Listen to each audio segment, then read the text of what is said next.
Hello बच्चों, आज की इस वीडियो में हम करेंगे जो हमारे पास मेगा सर्वे आएगा कक्षा 8 का।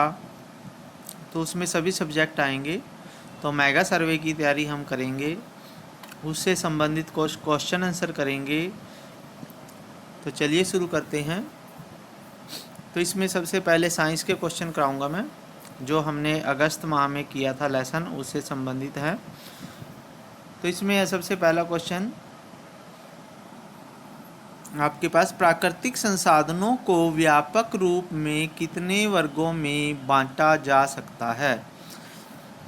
तो प्राकृतिक संसाधनों को हम दो वर्गों में बांट सकते हैं। इसका आंसर दो आ जाएगा।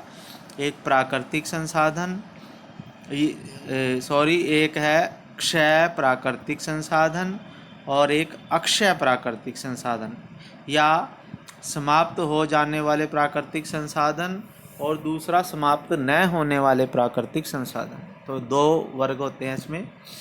फिर दूसरा क्वेश्चन है आपके पास, ऐसे प्राकृतिक संसाधन जो प्रकृति में असीमित मात्रा में उपस्थित और मानवीय क्रियाकलापों में से समाप्त नहीं होने वाले हैं, तो उन्हें क्या कहते हैं? तो उन्हें कहते हैं अक्षय प्राकृतिक संसाधन। क्षय का मतलब होता है जो समाप्त न हो। तो ऐसे प्राकृतिक संसाधन जैसे जल है, वायु है, और हमारे पास मिट्टी है, पहाड़ हैं, तो ये सभी प्राकृतिक संसाधन हैं जो ख़त्म नहीं होंगे। सूर्य है, ठीक है।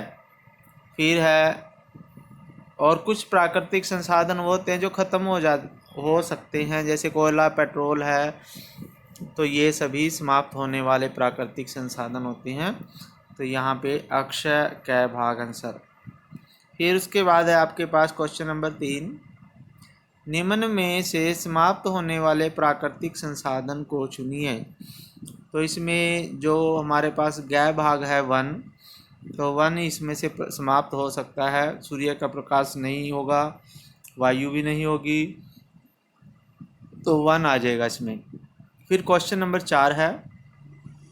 क्वेश्चन नंबर 4 में क्या कहता है ये, मृत वनस्पति के धीमे प्रक्रम द्वारा कोयले के परिवर्तित होने को क्या कहते हैं? तो जब मृत वनस्पति और जीव जंतु कोयले में परिवर्तित हो जाते हैं धीरे धीरे, लाखों सालों में, करोड़ों सालों में, तो उसे बोलते हैं हम कार्बनीकरण। ख भाग इसका आंसर आ जाएगा, कार्बनीकरण। फिर 5वां क्वेश्चन है, इसमें है डैश कार्बन का लगभग शुद्ध रूप है। तो हमारे पास जो कोक होता है, या कोल तार भी हो सकता है, कोक भी हो सकता है, इन दोनों में से आप कोई भी लगा सकते हो। तो सबसे ज़्यादा कोक होता है, कोक लगाएंगे हम, ठीक है। तो कार्बन का लगभग शुद्ध रूप है कोक होता है ये। फिर उसके बाद है क्वेश्चन नंबर 6 है। तो क्वेश्चन नंबर 6 में आपके पास आ जाएगा, जैसे कोल तार का इस्तेमाल किस में किया जाता है? तो कोल तार का इस्तेमाल संश्लेषित रंग में भी किया जाता है, फोटोग्राफी में भी और सुगंध में भी। तो इसमें उपरोक्त सभी आ जाएगा, इसका आंसर उपरोक्त सभी। ठीक है बच्चों। तो आगे है, तो इसमें अगला क्वेश्चन है आपके पास, क्वेश्चन नंबर ये आगे है, कोयले के प्रक्रम द्वारा कोक बनाते समय कौन सी गैस बनती है? तो इसमें गै भाग आ जाएगी, कोयला गैस। तो कोयला गैस बनती है। फिर क्वेश्चन नंबर 2 है, पेट्रोलियम का निर्माण निम्न में से हुआ, यानी किन से हुआ? तो इसमें घ भाग है, समुद्र में मृत जीवों से हुआ है पेट्रोलियम का निर्माण। फिर आपके पास क्वेश्चन नंबर 3 है, पेट्रोलियम के परिष्करण से कौन से संघटक प्राप्त होते हैं? तो इससे पेट्रोल भी मिलता है, डीजल भी मिलता है, स्नेहक। ये उपरोक्त सभी, इसका आंसर आ जाएगा उपरोक्त सभी। ठीक है बच्चों। फिर आगे है, सीएनजी का पूरा नाम क्या होता है? तो सीएनजी का पूरा नाम होता है संपीड़ित प्राकृतिक गैस, या इंग्लिश में आए तो कंप्रेस्ड नेचुरल गैस। ठीक है। और एलपीजी का होता है द्रवित पेट्रोलियम गैस या लिक्विड पेट्रोलियम गैस। फिर उसके बाद है क्वेश्चन नंबर 5, भारत में प्राकृतिक गैस कहाँ पाई जाती है? तो ये त्रिपुरा में भी है, राजस्थान में भी है, महाराष्ट्र में भी। तो ये उपरोक्त सभी इसका आंसर आ जाएगा। ठीक है। फिर उसके बाद क्वेश्चन नंबर 6 है आपके पास। क्वेश्चन नंबर 6 में क्या कहते हैं, कोयला और पेट्रोलियम के इस्तेमाल का क्या नुकसान है? तो इसका एक तो ये सीमित होते हैं और ये वायु प्रदूषण भी करते हैं।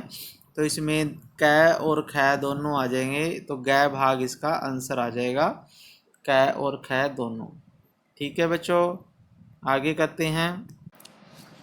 अब आगे क्वेश्चन है दहन और ज्वाला पाठ है जो, उसमें से हैं कुछ क्वेश्चन, ये भी कर लेते हैं। तो इसमें है जैसे ऐसा रासायनिक प्रक्रम जिसमें पदार्थ ऑक्सीजन से अभिक्रिया करके ऊष्मा देता है क्या कहलाता है? तो उसे दहन कहते हैं। जब भी कोई पदार्थ ऑक्सीजन की उपस्थिति में जलता है तो उसे दहन कहेंगे, दहन। फिर वह न्यूनतम ताप जिस पर कोई पदार्थ जलने लगता है उसे क्या कहते हैं? उसे उसका ज्वलन ताप कहते हैं। फिर है क्वेश्चन नंबर 3, निम्न में से ज्वलनशील पदार्थ को चुनिए। तो इसमें पेट्रोल आ जाएगा जो आसानी से जल जाता है। फिर है चौथा क्वेश्चन, आग उत्पन्न करने के लिए क्या क्या चाहिए? तो इसके लिए ईंधन भी चाहिए, वायु भी चाहिए, ऊष्मा भी चाहिए। तो इसमें उपरोक्त सभी आ जाएगा आंसर। क्वेश्चन नंबर 5 है, निम्न में से कौन सा पदार्थ कमरे के ताप पर वायु में जल उठता है? तो ये फास्फोरस होता है जो वायु में ऐसे ही रखने पर जल जाता है, उसमें आग लग जाती है, तो फास्फोरस। फिर क्वेश्चन नंबर 6 है जो सुनार ज्वाला के किस भाग का प्रयोग करता है? तो वो होता है बाहरी भाग का। ज्वाला का जो बाहरी भाग है उसका प्रयोग करते हैं सुनार, क्योंकि वो ज़्यादा गर्म होता है और उससे सोना आसानी से पिघल जाता है। फिर क्वेश्चन नंबर 7 है, किसी ईंधन के 1 किलोग्राम के पूर्ण दहन से जो ऊष्मा प्राप्त होती है उसे क्या कहते हैं? तो वो होता है उसका ऊष्मीय मान। जब किसी 1 किलो पदार्थ को जलाते हैं तो उससे जो भी ऊष्मा हमें मिलती है वह उसका ऊष्मीय मान कहलाता है। फिर क्वेश्चन नंबर 8 है, वायु में कार्बन डाइऑक्साइड गैस की अधिक मात्रा किस का कारण बन जाती है? तो वो होती है विश्व ऊष्मन या ग्लोबल वार्मिंग का कारण बन जाती है। ठीक है बच्चों, आगे हम कुछ मैथ के क्वेश्चन कर लेते हैं। तो इसमें क्वेश्चन नंबर 1 है जैसे ये जो आपका अध्याय 5 था उसमें से हैं आंकड़ों का प्रबंधन जो पाठ है उसके क्वेश्चन है ये। नीचे दिए गए दंड आलेख में एक कक्षा के कितने बच्चों के जन्मदिन 1 महीने में आए ये दर्शाया गया है। इसमें ग्राफ में ये दर्शाया गया है कि इस 1 महीने में कितने बच्चों के जन्मदिन आए। तो आगे क्वेश्चन है जैसे ये कह रहा है कि क्वेश्चन पढ़ लेते हैं, कितने महीनों में 5 से कम बच्चों के जन्मदिन आए। पहला क्वेश्चन है जो इसने पूछा कि 1 महीने में कितने बच्चों ऐसे हैं जिनके 1 महीने में 5 से कम जन्मदिन आए। तो देखो इसमें जो नीली लाइनें हैं जो 5 से छोटी हैं, ये देखो ये 5 है, ये 5 वाली लाइन है। अब इस रेड लाइन से जितने भी लाइनें नीचे हैं वो गिन लेते हैं हम। तो ये आ जाएगी जैसे 1 2 और 3 4, ठीक है, 5 6।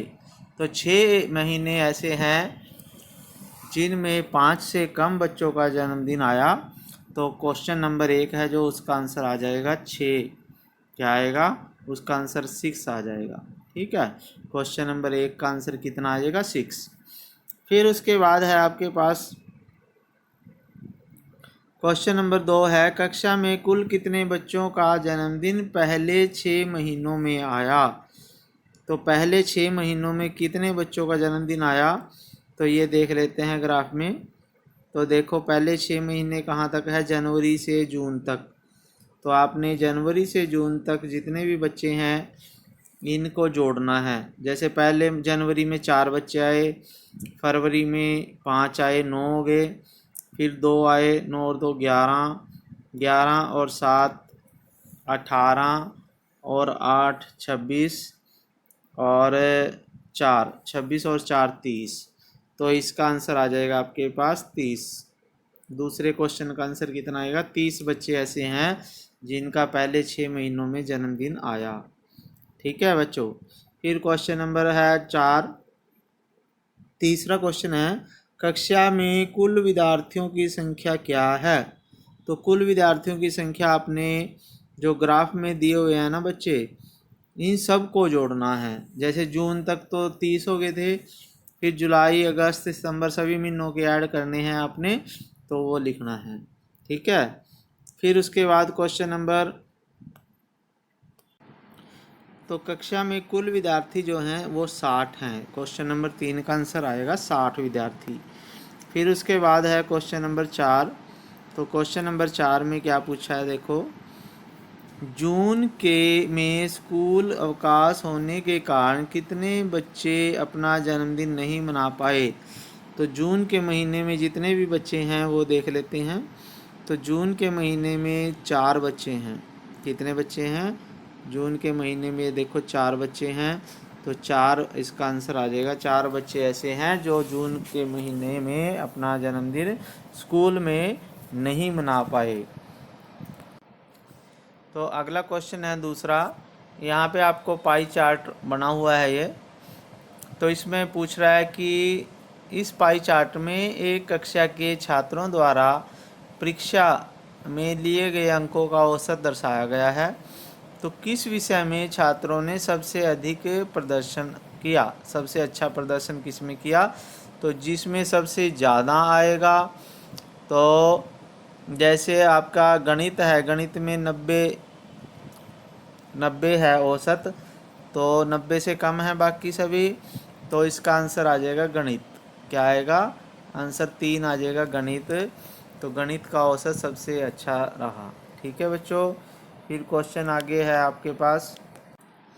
आगे हम कुछ क्वेश्चन कर लेते हैं वर्गमूल और वर्ग से। तो इसमें है क्वेश्चन नंबर 1। क्वेश्चन नंबर 1 में पूछा गया है कि निम्न में से कि उन संख्याओं को अलग कीजिए जो पूर्ण वर्ग संख्या है। तो पूर्ण वर्ग जो है 25 होती है, 5 का वर्ग होता है, 225 है 15 का वर्ग, 49 है 7 का वर्ग, और आपके पास 361 है, ये होता है 19 का वर्ग होता है ये। तो ये आपके पास पूर्ण वर्ग संख्याएं हैं। लेकिन जिस संख्या का इकाई का अंक 2 हो, 3 हो, 7 हो या 8 हो, वो पूर्ण वर्ग संख्याएं नहीं होती। जैसे नीचे क्वेश्चन में ये दिया गया है। तो 2, 3, 7 और 8 जो संख्याएं समाप्त होती हैं इकाई का अंक जिनका ये होता है, तो उनको देखते ही हम बता सकते हैं कि वो पूर्ण वर्ग संख्याएं नहीं हैं। तो जैसे 192 है, 88 है, तो ये पूर्ण वर्ग संख्याएं नहीं हैं। नेक्स्ट क्वेश्चन है आपके पास क्वेश्चन नंबर 2। निम्न में से कौन सा कथन सत्य नहीं है? तो पहला कथन सत्य है, जिसका इकाई का अंक 2, 3, 7, 8 होता है वो पूर्ण वर्ग संख्याएं नहीं होती, ये सही है। फिर सम संख्या का वर्ग सम संख्या होता है, ये भी सही है। फिर है विषम संख्या का वर्ग सम संख्या होता है, तो ये गलत है। जैसे 7 है, 7 विषम संख्या है, तो 7 का वर्ग 49 49 होता है, तो वो भी विषम संख्या है, तो ये गलत है। इसमें आंसर जो आपका तीसरा आएगा। ठीक है। चौथा ऑप्शन भी सही है, लेकिन जो आंसर है इसका वो तीसरा है। फिर है एक वर्गाकार क्षेत्र है जिसका क्षेत्रफल 1764 वर्ग मीटर है, तो इसकी भुजा क्या होगी? तो जिसका 1764 वर्ग मीटर क्षेत्रफल है, तो उसकी भुजा होती है, भाई 1764 का वर्गमूल निकालेंगे, तो वो जब 1764 का वर्गमूल हम निकालते हैं तो वो आंसर आ जाएगा आपके पास 42। तो इसका आंसर 42 आ जाएगा। 2 आंसर है इसका 42। ठीक है बच्चों, जब 42 को 42 से गुणा करके देखना है आपने तो क्या 1764 आता है। तो अगर वो आ जाता है सही तो 42 इसका आंसर होगा। ठीक है, या 52, वैसे 42 होगा। अगर नहीं हुआ ये तो 52 को 52 से मल्टीप्लाई करके देखना, वैसे 42 ही इसका आंसर है। फिर क्वेश्चन नंबर 4 है, 3 अंकों की सबसे बड़ी संख्या ज्ञात कीजिए जो पूर्ण वर्ग हो। तो 3 अंकों की सबसे बड़ी संख्या जो पूर्ण वर्ग हो तो वो देख, तो इसमें जो 961 संख्या है, 1 नंबर पे है जो, वो पूर्ण वर्ग संख्या है। ये 31 का वर्ग होता है। जब 31 को 31 से गुणा करते हैं तो 961 आता है। तो ये इसका आंसर आ जाएगा 961। 3 अंकों की सबसे बड़ी संख्या है जो पूर्ण वर्ग संख्या है। इससे बड़ी संख्या 3 अंकों की पूर्ण वर्ग संख्या नहीं है। उसके बाद है आगे क्वेश्चन है, जैसे एक अस्थायी अस्पताल बनाया गया, उसमें पंक्तियों की संख्या और बिस्तरों की संख्या बराबर है। यानी ये लाइनें बनाई गई बिस्तरों की, और जितने बिस्तर लगे हुए हैं एक लाइन में उतनी ही पंक्तियां हैं। तो अस्पताल की क्षमता 2025 है। तो प्रत्येक पंक्ति में बिस्तरों की संख्या क्या होगी। तो इस क्वेश्चन में हमने 2025 का वर्गमूल निकालना है। तो 2025 का वर्गमूल जो होता है वो 45 होता है। तो इसमें क्वेश्चन नंबर 3 जो आंसर है वो 45 आएगा। कितना आएगा, 45 को जब 45 से गुना करते हैं तो 2025 आता है। तो इसका आंसर 45 आएगा। उसके बाद है क्वेश्चन, तो आज की वीडियो में इतने ही क्वेश्चन हैं। तो इस वीडियो में मैंने आपको मेगा अवसर के लिए साइंस और मैथ कराया है। तो आपने इस वीडियो को सभी अपने दोस्तों को शेयर करना है, भेजना है, और यदि चैनल सब्सक्राइब नहीं किया तो इसे सब्सक्राइब कर लेना है। ठीक है बच्चों, बाकी और भी मैं इसमें लेसन बनाता रहता हूँ, साइंस और मैथ की तैयारी आपकी कराऊँगा ये अच्छी तरह से। ठीक है, ओके, थैंक यू, जय हिंद।